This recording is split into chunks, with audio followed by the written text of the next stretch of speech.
오늘 우리에게 주시는 하나님의 말씀은 출애굽기 20장 17절 말씀입니다. 출애굽기 20장 17절 말씀, 구약성경 113페이지 출애굽기 20장 17절 말씀, 같이 한 목소리로 읽도록 하겠습니다. 시작. 내 이웃의 집을 탐내지 말라. 내 이웃의 아내나 그의 남종이나 그의 여종이나 그의 소나 그의 낙이나 무릇 내 이웃의 소유를 탐내지 말라. 아멘. 어느덧 십계명 마지막 계명까지 달려왔습니다. 오늘 십계명의 말씀을 나눕니다. 제가 십계명을 이렇게 강의하면서 참 저에게 많은 도전이 되었던 것 같습니다.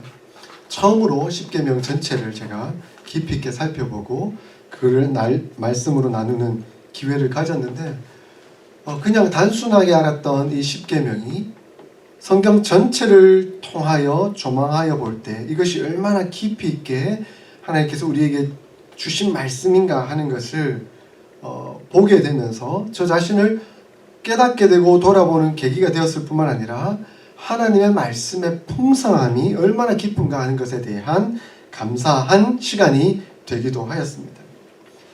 그러면서 이 십계명을 전체적으로 이렇게 요약한다라고 하면 잘 아시는 것처럼 하나님을 사랑하고 이웃을 사랑하는 것이다 라고 우리는 깨닫게 됩니다. 그것이 우리에게 딱 핵심적으로 주어진 말씀인 것이죠. 우리 장로님께서 기도하셨던 것처럼 정말 하나님을 사랑하며 이웃을 사랑하는 것이 하나님의 뜻으로 명확하게 나타나 있는데, 왜 우리가 이러한 명확한 하나님의 뜻을 실행하며 살지 못하고 있는 걸까? 그리고 왜 회개하며 또 안타까운 마음을 그렇게 계속해서 반복해서 가지는 것일까? 그것은 결국 하나님께서 모세를 통해 십계명을 우리에게 다시금 주신 그 이유와 동일하다라고 말씀드릴 수가 있겠습니다. 왜 그렇습니까? 바로 우리 안에 욕망, 탐욕, 그 죄성이 있기 때문에 그렇다는 것입니다.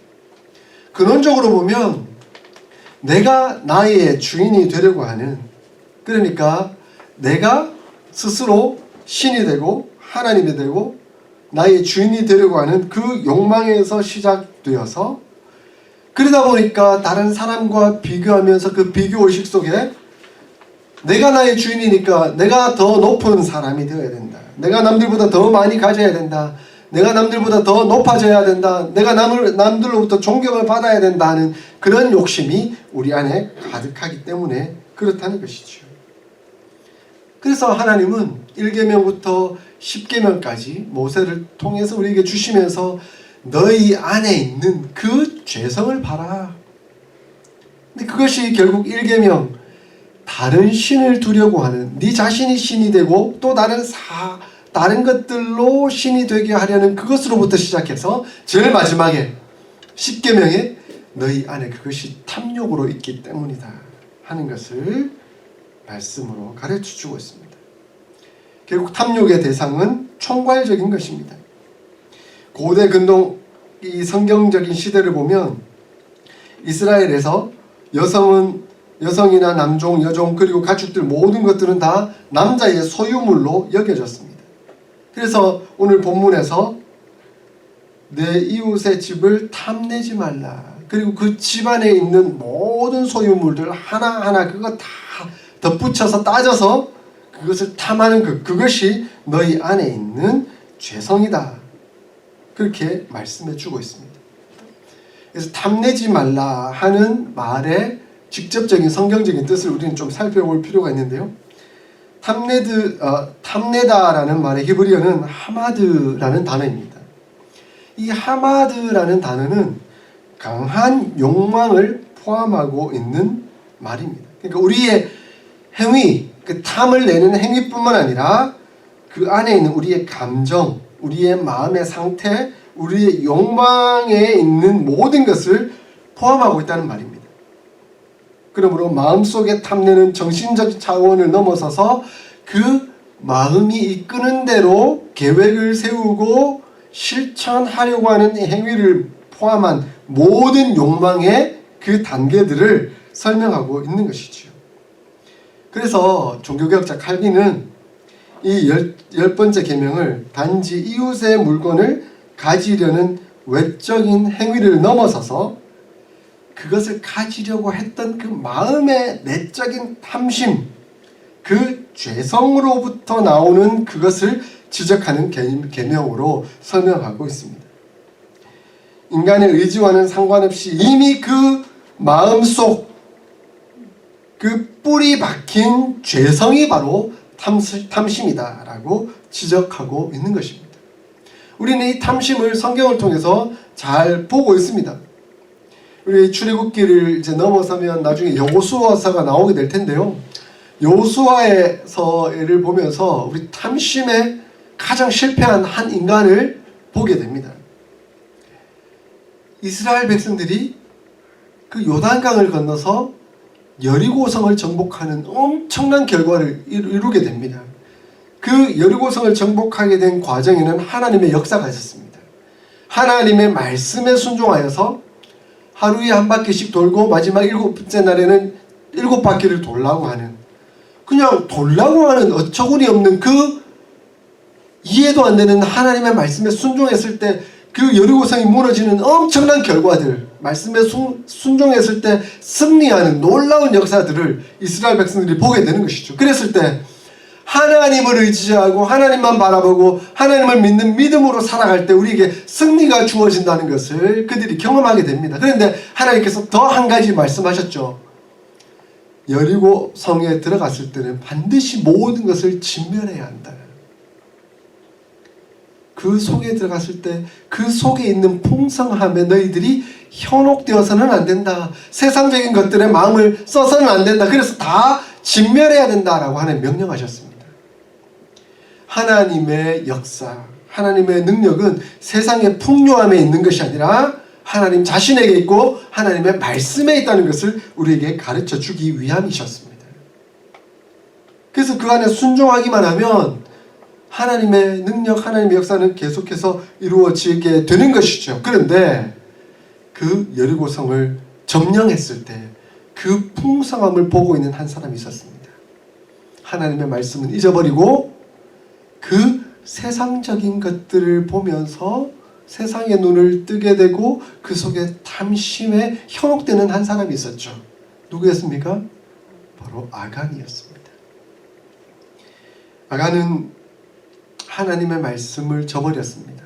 그리고 이스라엘 민족이라는 그 백성의 하나님 공동체라는 사실을 잊어버렸습니다. 그리고 그 탐심에 현혹되어서 이것을 가지면 다음 전쟁에도 이용할 수 있고 이것을 가지면 우리가 더 풍성히 먹고 사는데 부족함이 없겠다라는 생각을 했습니다.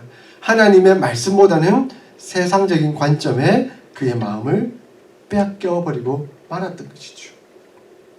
결국 그 아간의 탐심은 하나님의 명령에 불순종하게 되었고, 그리고 그것이 결국 자기 자신과 온 가족과 그리고 이스라엘 전체를 고통당하게 하는 원인이 되고 말았습니다. 여리고성보다 아이성이 더 쉽거든요. 더 작거든요. 근데 여리고성은 그렇게 승리해놓고 왜 아이성에서 실패했을까요?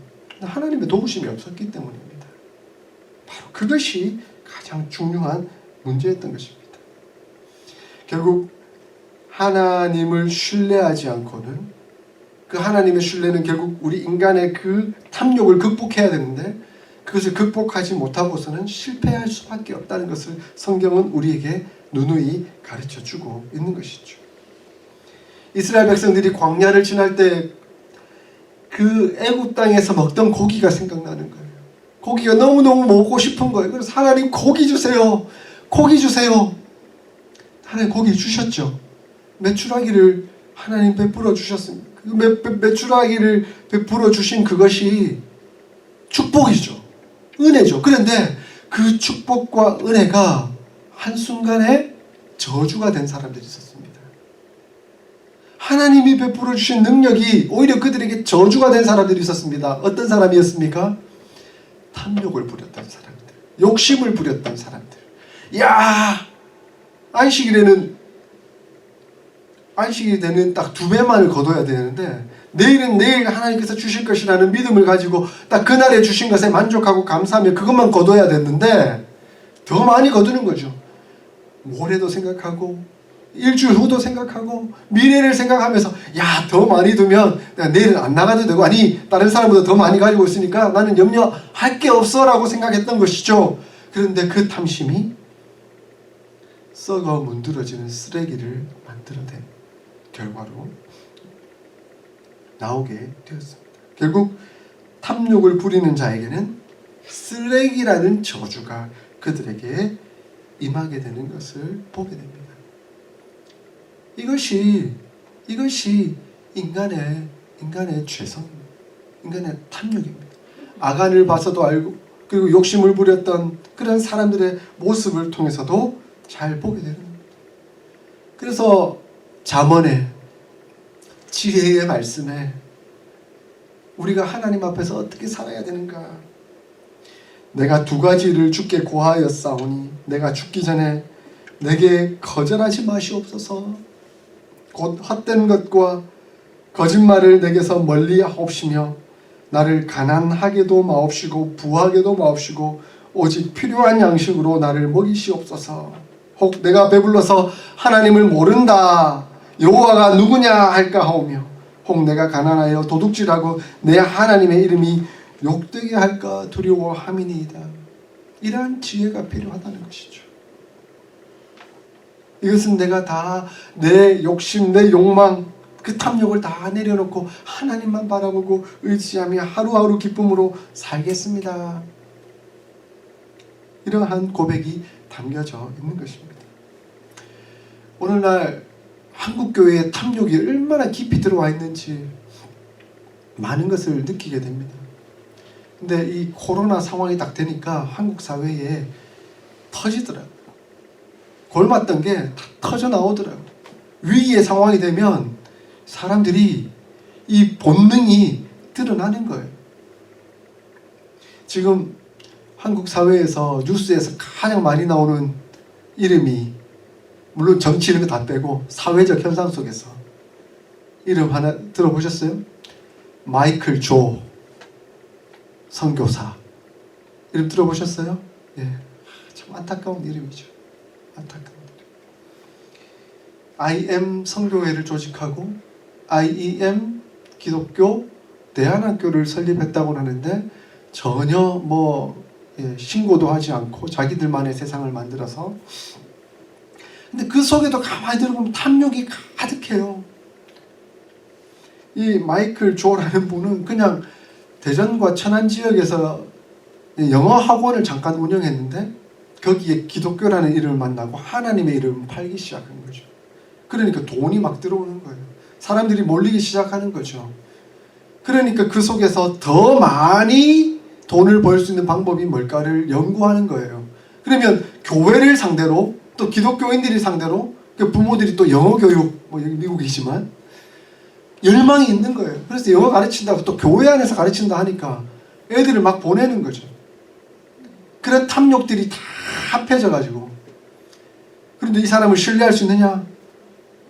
선교사라는 이름을 갖다 붙이는 거예요. 이 사람 무슨 선교를 했는데, 아이들 데리고 영어 교육하면서 선교사라는 이름을 갖다 붙이는. 그런데 더 신뢰를 얻기 위해서는 목사가 되는 게 좋겠다 해서 목사 안수도 받았더라고요. 근데 그 교단에 가서 이 사람 목사 안수 받았냐 물어보니까 명단에 없어요. 셀프 목사예요. 셀프 목사. 그러니까 자기 친구하고 둘이 짜가지고 목사 안수를 받아야 되겠다 해가지고, 그러면 더 신뢰도가 높아지고, 야, 목사라 그러면 교회에서, 그리고 신앙인들이 더 영어 배우기 위해서 올 거야, 이렇게 하면서 모여든 거죠. 미국 오니까 미국에 셀프 목사들 굉장히 많더라고요. 그러니까 과정을 거치지도 않고 그리고 뭐 성경 좀 가르치니까 목사님인 줄 알고 목사님 하니까 그러니까 나중에 자기가 다 목사가 되어버린 거예요. 그래서 목사로 살아가는 거죠. 이게 다 탐욕에서 나온 결과죠.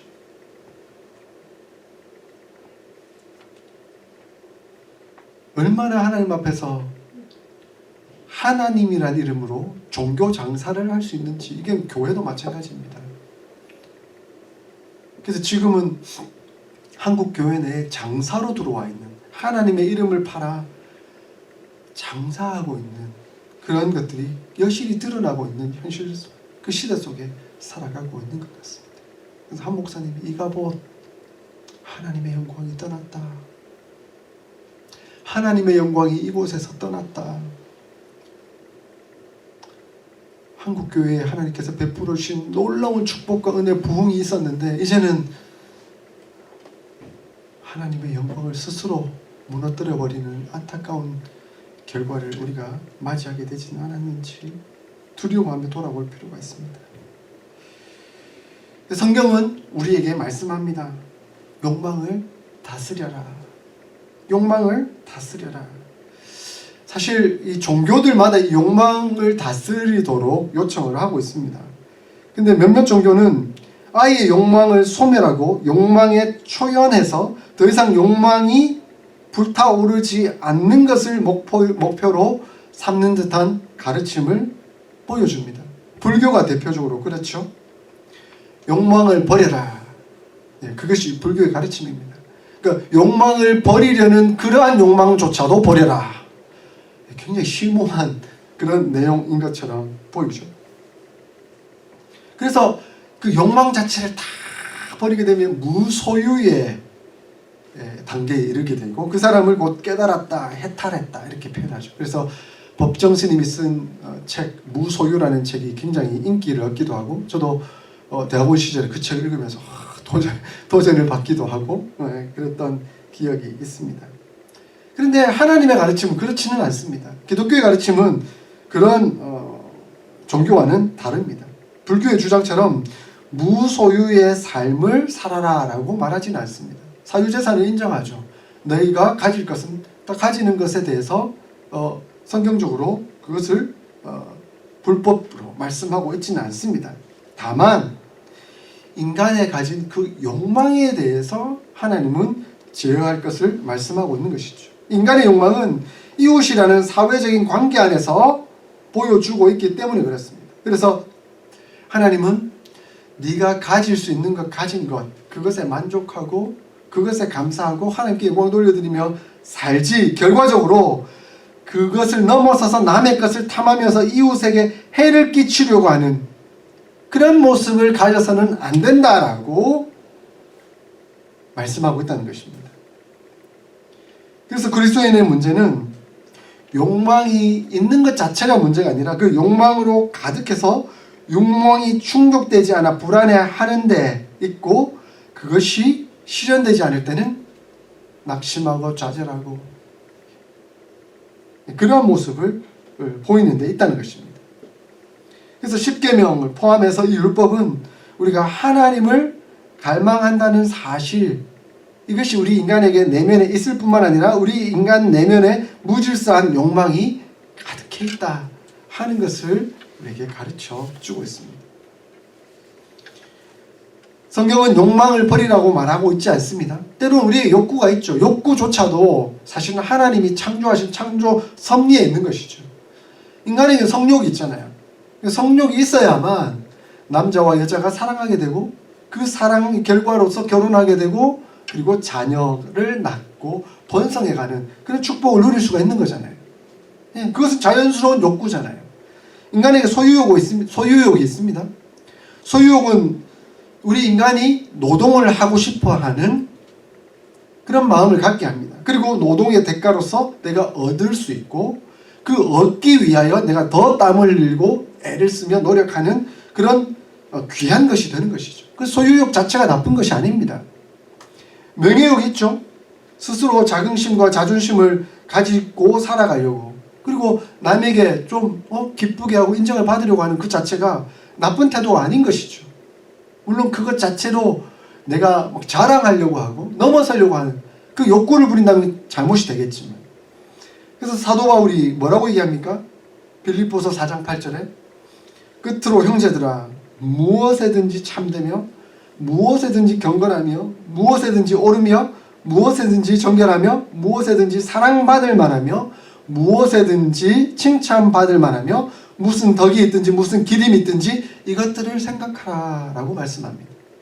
그러니까 사랑받을 만하며 칭찬받을 만하며, 우리가 사랑받고 싶어하는 욕구, 칭찬받고 싶어하는 욕구 아주 자연스러운 건데 그게 주 안에서 아름답게 이루어지는 것, 기뻐하는 것, 좋은 일이다. 그 덕으로 이루어져야 된다. 그렇게 말씀하고 있는 것입니다. 근데 점검해야 될 것이 있는 것이죠. 그러면 이 욕구, 이 욕망을 무엇으로 채우려 하는가 하는 겁니다. 이 욕구, 이 욕망을 무엇으로 채우려 하는가 하는 것은 결국 우리가 어떤 목표를 가지고 있는가, 어떤 삶을 살아가려고 하는가, 우선순위를 어디에 두고 있는가 하는 것을 묻고 있는 것이죠. 하나님께 칭찬을 받고 하나님의 복음을 위해서 살고 그리고 교회를 세우는데 참 귀한 일을 이루어서 칭찬받으려고 하는 것, 그것은 참 귀한 일이죠. 그래서 사랑받는 일은 참 귀한 일이죠. 그런데 세상으로부터 내가 돈이 많아서 권력을 얻어서 남을 내 손아귀에 넣어서 마음대로 움직일 수 있는 힘을 얻어서 그래서 자랑하려고 한다면 그것은 하나님 앞에서 올바르지 못한 일이라는 것을 말씀합니다. 그것은 우선순위가 될 수 없다는 것을 우리에게 말씀합니다. 우리가 지난번에 암송하기도 했던 말씀이죠. 빌립보서 4장 11절부터 13절 사도 바울이 내가 궁핍함으로 말하는 것이 아니라 어떠한 형편에든지 나는 자족하기를 배웠노니 나는 비천에 처할 줄도 알고 풍부에 처할 줄도 알아 모든 일에 곧 배부름과 배고픔과 풍부와 궁핍에도 처할 줄 아는 일체의 비결을 배웠노라. 내게 능력 주시는 자 안에서 내가 모든 것을 할 수 있느니라. 고백하고 있습니다. 그래서 자족하다 하는 말의 의미를 보니까 아우타르케이아라는 헬라어를 쓰고 있는데요. 내가 내 자신을 스스로 지배하는 것. 그러니까 내 스스로 통제하는 것이다 라는 뜻을 가지고 있습니다.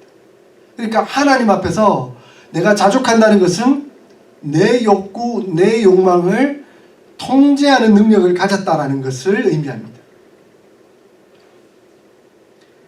통제를 넘어서서 더 가지려는 그 어떤 욕망에 대해서 다 내려놓을 수 있고 하나님께 나누어 드릴 수 있는 그런 하나님의 뜻에 맞게 나누어 드릴 수 있는 그러한 통제력을 가진 그것이 바로 자족이다 라고 표현하고 있습니다.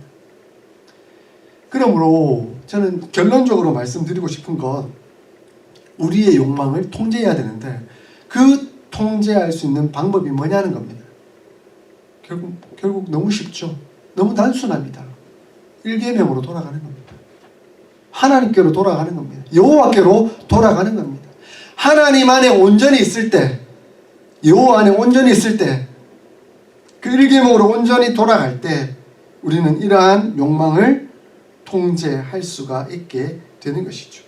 결국 내 앞에 내 아무 다른 신을 두지 말라 하신 그 하나님의 말씀 앞에 내가 나라는 신을 하나님 앞에 두지 않고 내가 돈이라는 그 신을 하나님 앞에 두지 않고 내가 욕망이라는 그 신을 하나님 앞에 두지 않고 하나님만 바라보고 은혜로운 삶을 살아가면 이런 욕망을 통제할 수 있는 이 10계명을 이룰 수 있는 그 은혜의 비결을 가지게 된다는 것입니다.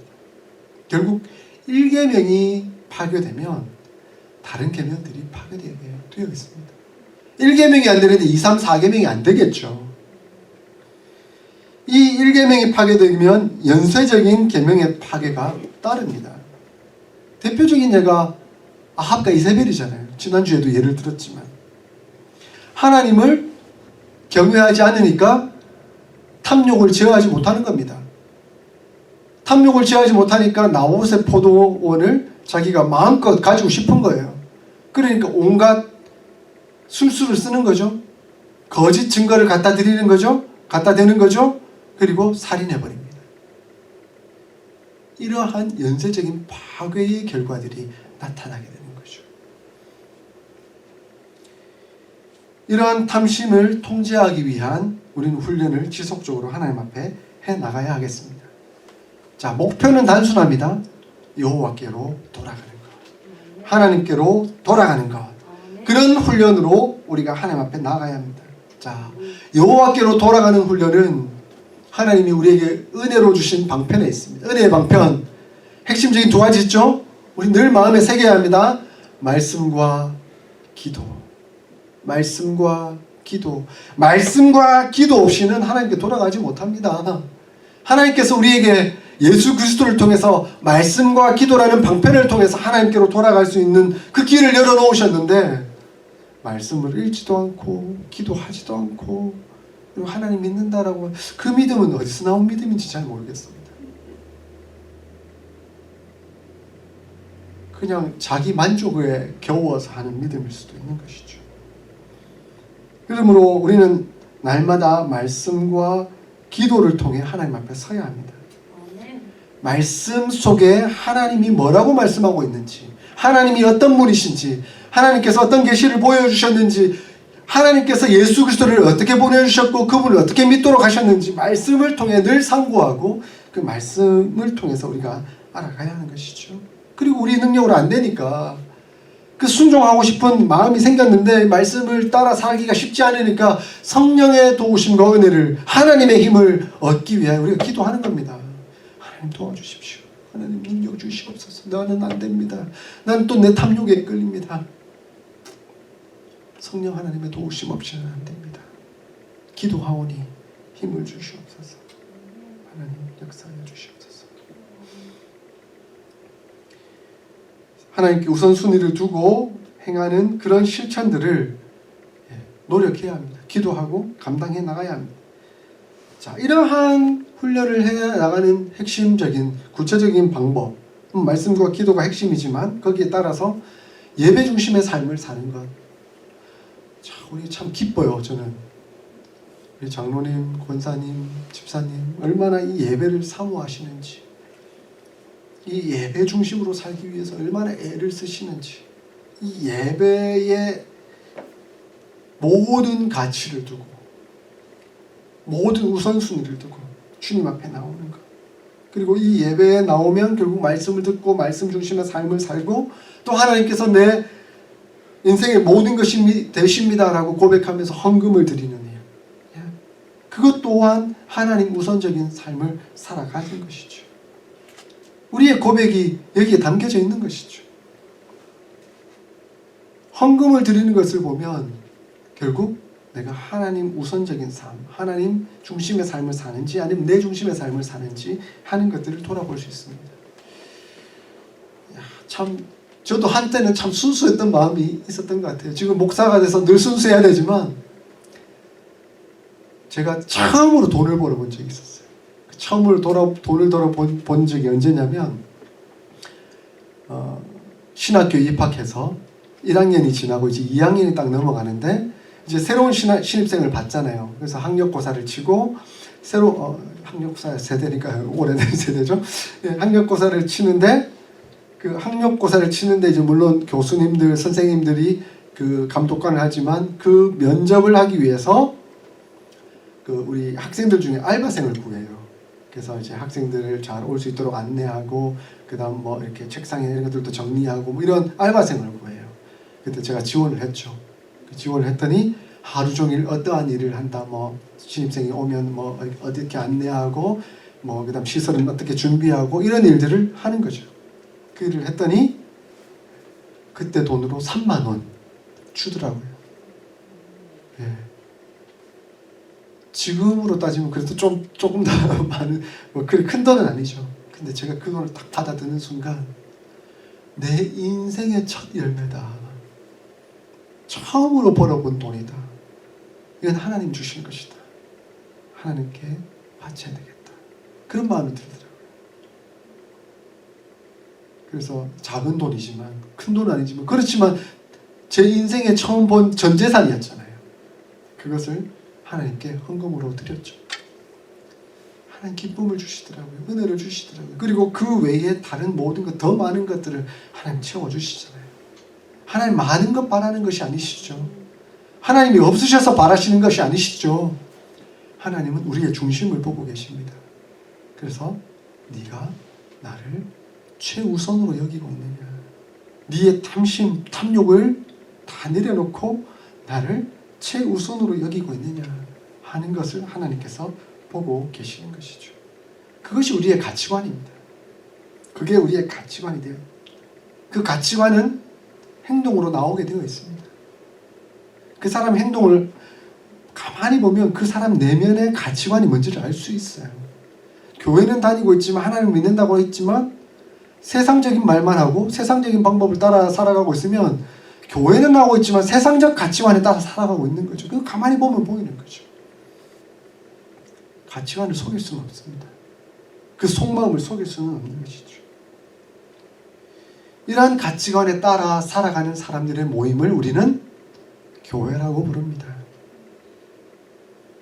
하나님 최우선주의, 탐욕을 극복하고 하나님의 은혜에 따라, 하나님의 능력에 따라 살아가는 사람들이 모인 곳이 교회인 것이죠. 그런데 교회 와서도 세상의 가치관이 계속 드러나고 있으면 하나님 중심이 아닌 것이죠.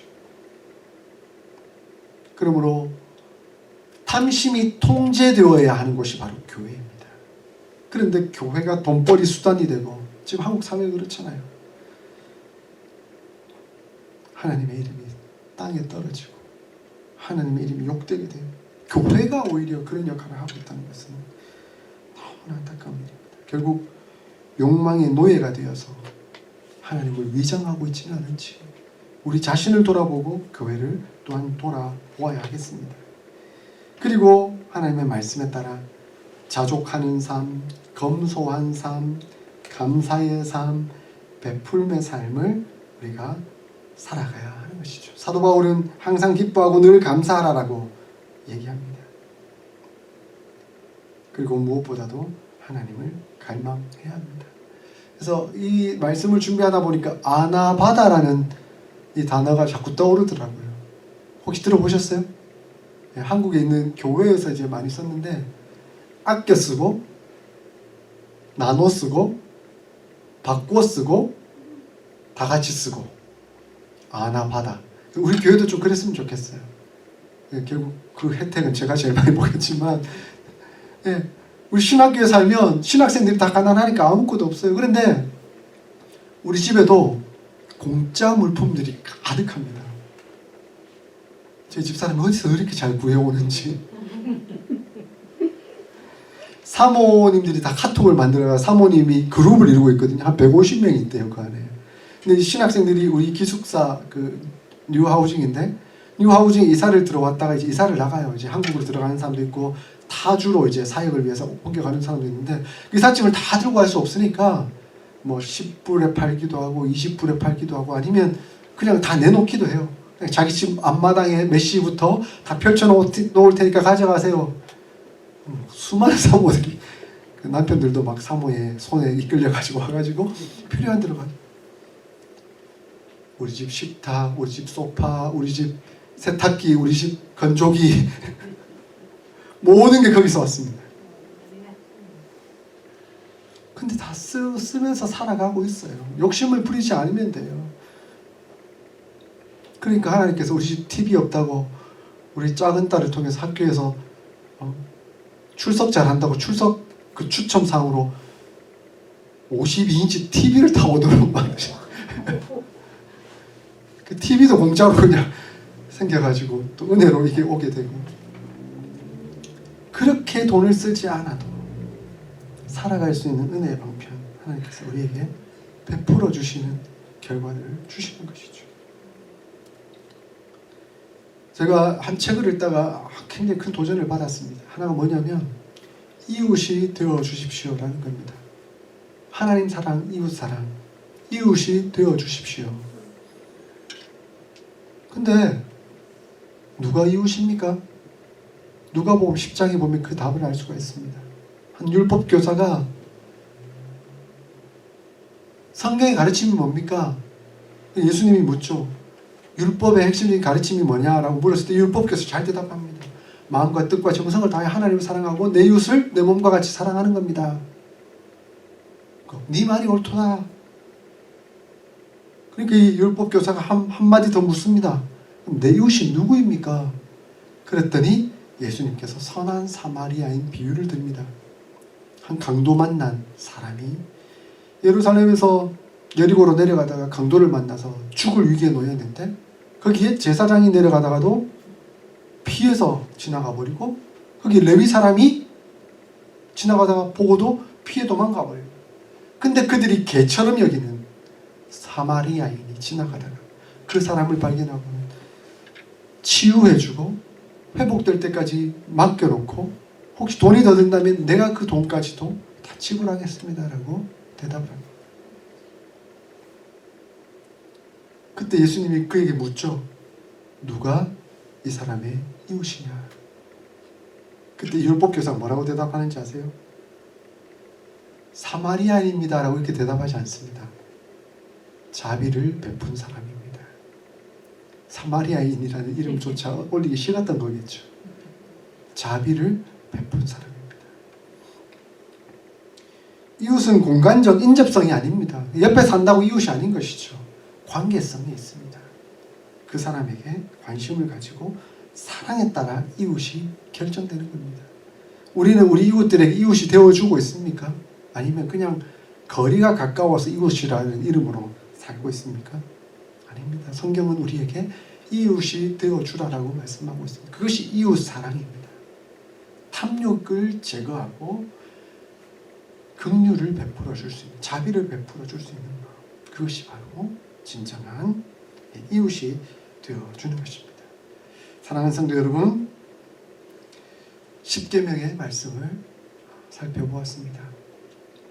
1계명 나 이외에 다른 신을 두지 말라로 시작해서 마지막 계명 탐욕 부리지 말아라 라고 하나님은 마무리 짓고 있습니다.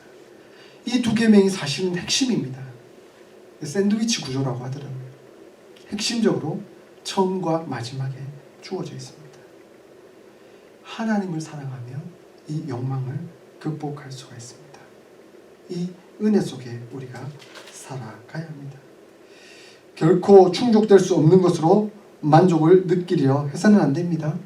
충족될 수 없는 그것은 마치 소금물과 같아서 마시면 마실수록 더 갈증을 느끼게 만들고 죽게 만듭니다. 제가 파스칼의 펑세를 읽었을 때 정말 핵심적인 중요한 내용이 나오더라고요. 파스칼이 우리 10년, 그러니까 우리 내면 깊숙한 속에는 구멍이 하나 있는데 그 구멍은 채워지지 않는 구멍이다. 근데 그 구멍을 채울 수 있는 유일한 분은 하나님밖에 없다. 아멘. 근데 그 구멍, 하나님 외에 다른 것으로, 돈으로, 권력으로, 명예로, 자기 욕구로 채우려고 하니까 그게 소금물 되어서 오히려 자기를 죽이고 있는 것이 아니에요. 그것이 탐심이고 탐욕이고 결국 나를 죽이게 만드는 결과가 되고 만다. 하나님은 말씀해 주고 있습니다. 탐욕을 극복하고 하나님께로 돌아가 하나님 은혜 속에서 승리하는 삶을 살아가는 저와 여러분들이 다 될 수 있기를 주의 이름으로 축원드립니다. 아멘.